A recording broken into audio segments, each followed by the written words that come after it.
Khatun is not the hero we deserve.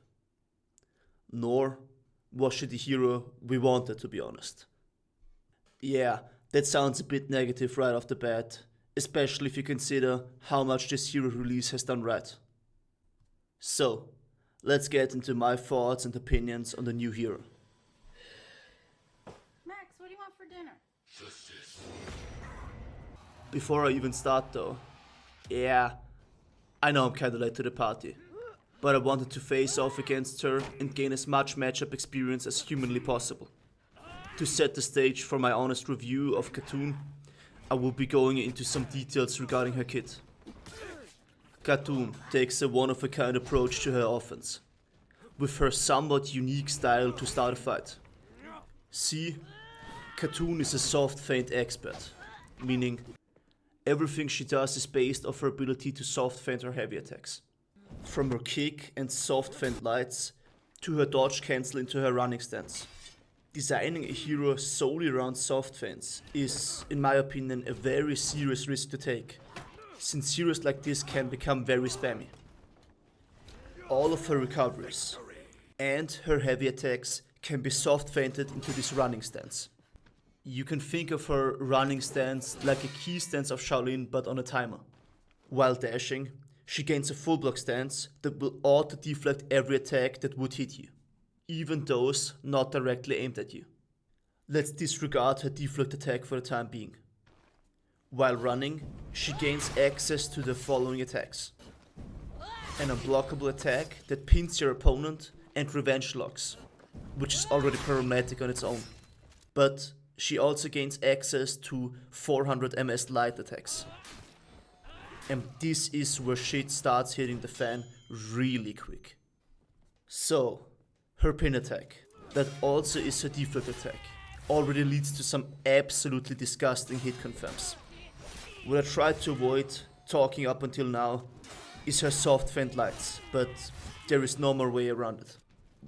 What's the point of them being so fast? The times I fought against somebody that doesn't have any moral hesitation to spam her soft feint lights and her running attack lights, I was screwed. Yes, Aramusha has the same soft feint speed, but Aramusha's ring the bell soft feint is garbage punishable. Khatun's kick just isn't. Look at Kensei's top heavy feint, for example. Even his unblockable soft feint isn't that fast. And that's the third attack in his combo. So, if she starts doing soft feint lights, you better start snorting some coke.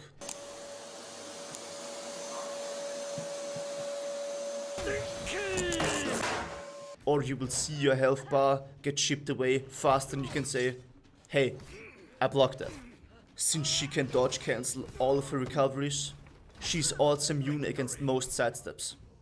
The one thing that absolutely takes the wind out of her sails though is hyper armor. Her deflect will not break hyper armor, just like Gladiator's Skewer and Pirate's Pin.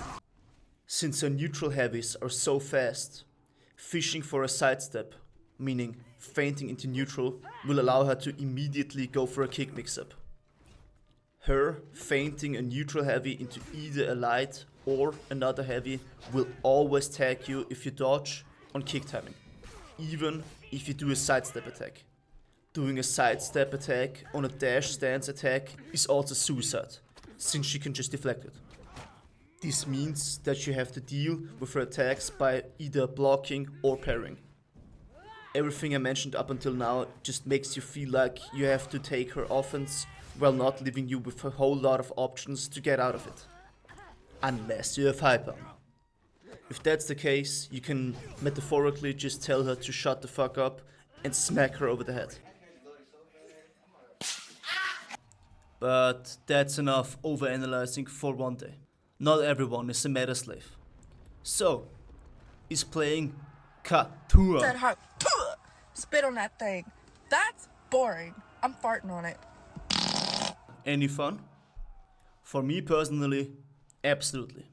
Even though most of her neutral attacks lack a fair bit of cleave, she's still very fun in game modes like Dominion. With how consistently she can get her unblockable mid-fight, she's insane in ganks. even though it doesn't look like it. Her running attacks cleave an insane amount of area, meaning you will be able to tag everybody around you, keeping multiple opponents at bay. In Revenge though, you can start doing her running lights without the risk of bumping off of your opponent's guard, since they will be enhanced. Even after combo finish attack during Revenge, cancelling into her running stance still leaves her guard break vulnerable, meaning she's very likely to get guard broken out of her recoveries. Her running stance is basically almost always guard break punishable, which makes it very easy to be punished during a gank. Her running attacks also start her combos, meaning you can immediately go for your heavy kick mix-up, your heavy soft feints, or just keep spamming the light running attack. Regarding her overall damage, in my opinion, it is okay, but that statement doesn't mean a whole lot coming from a sohei player, since his abysmal damage is basically branded into my brain. So, everything over 6 damage is an instant neural activation for me.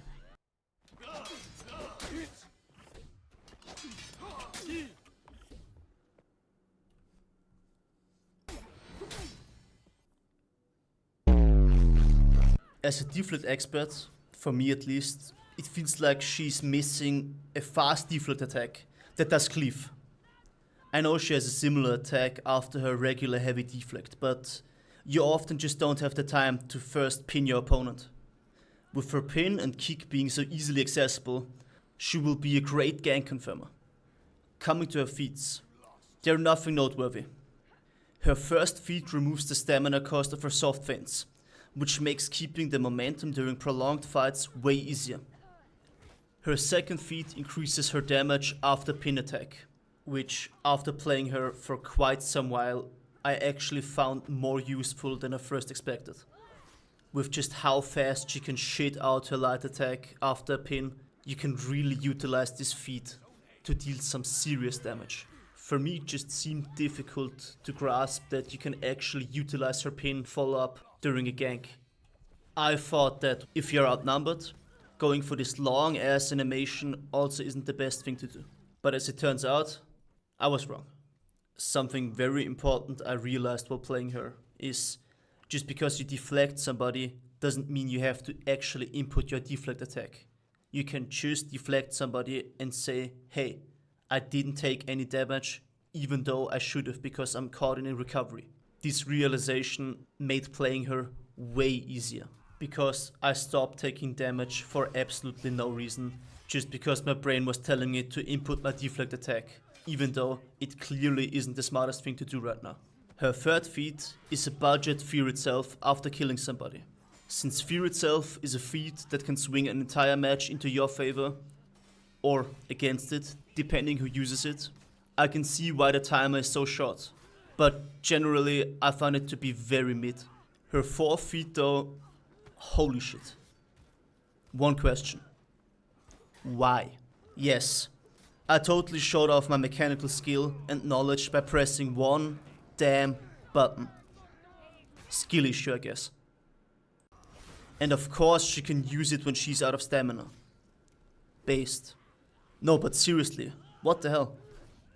I know beauty is in the eye of the beholder, but look at the name tag. Her visual design is really awesome, and her swords are dope as fuck. But I'm just a sucker for black armor and skulls. The cosmetics I've seen so far all seem to match her style perfectly, and generally seem to be of high quality. This brings me to my final summary and ranking. It is undeniable that her kit is something very unique. Do I like the way it was implemented? No. Considering that her kit allows and promotes a serious amount of spam during duels, I can't let that one slide.